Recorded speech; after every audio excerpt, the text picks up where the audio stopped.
Hello বন্ধুরা, ভগ্নাংশের যোগ ও বিয়োগ কীভাবে করতে হয় এই ভিডিওতে দেওয়া হয়েছে। আগে আমরা হরগুলোর লসাগু করব। 4 এবং 8-এর লসাগু কত হয়? আমরা 2 দিয়ে ভাগ করব। 4 দুগুণী 8, 2 দুগুণী 4, আবার 2 তে যাবে 2 দুগুণী 4, 2 একে 2। এখন 3টে 2 গুণ করলে 8 হবে।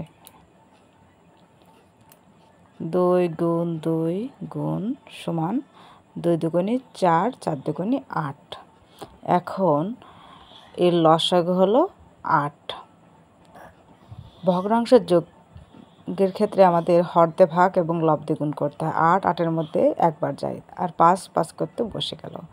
4 দুগুণী 8, এখানে হচ্ছে ভাগ করলে 2 আর 3 দুগুণা 6। এখন আমরা যোগ করব 5 আর 6 হচ্ছে 11, আর আমরা হর 8 বসিয়ে দিলাম। এটাই উত্তর। এখন আমাদের পরবর্তী অঙ্ক আছে লব 7, হর হচ্ছে 9, বিয়োগ 5 লব 6 হর। এখন আমরা লসাগু করব। 9 আর 6-এর লসাগু 3 দিয়ে আমরা ভাগ দিলাম। 3 তিরিকে 9, 3 দুগুণা 6। এখন আর যাবে না। 3 তিরিকে 9, 9 দুগুণী 18।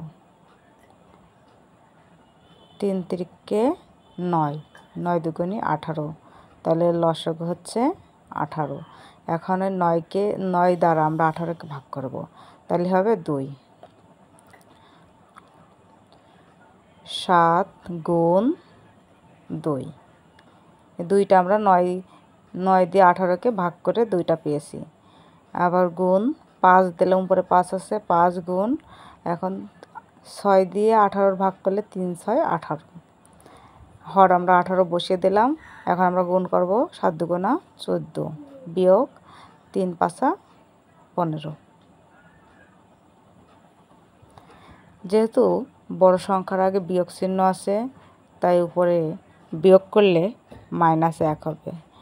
-1/18, মাইনাস বা বিয়োগ যে কোনো একটা বললেই হয়।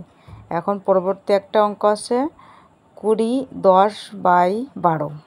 10 হচ্ছে লব, হর হচ্ছে 12, যোগ 13 হচ্ছে লব, হর হচ্ছে 15। 12 আর 15-র লসাগু কত হয় আমরা সেটা আগে দেখব। এখন 3 দিয়ে আমরা ভাগ দেব। 3 4 12,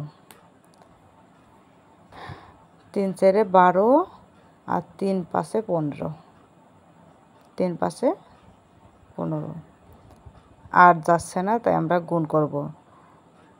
3 গুণ 4 গুণ 5, 3 4 12, 5 12 60। 12 আর 15-র লসাগু হচ্ছে 60। এখন আমরা 12 10 উপর আছে 10, 12 দিয়ে যদি 60-কে ভাগ করা হয় তাহলে হচ্ছে 5 12 60, তাহলে 10 গুণ 5।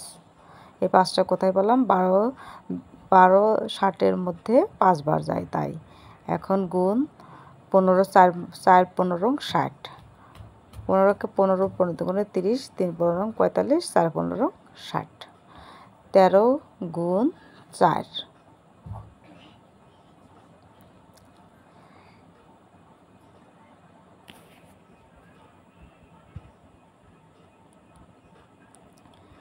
ষাট আবার লসাগু দিলাম। এবার আমরা গুণ করব। 5 10-কে 5 10-কে 50, যোগ 4 13 52। এখন আমরা যোগ করব। যোগ করলে হচ্ছে 102, 102 আর হর হচ্ছে 60। এখানে ভাগ করে দেওয়া যায়। তো বন্ধুরা, এই ছিল আজকের ভিডিওটা ভালো লাগলে অবশ্যই লাইক করবেন। আমাদের চ্যানেল নতুন হলে চ্যানেলটা সাবস্ক্রাইব করবেন। এই ভিডিওটা যদি আপনি ফেসবুক থেকে দেখে থাকেন তাহলে পেজটা ফলো করে দেবেন। ধন্যবাদ সবাইকে।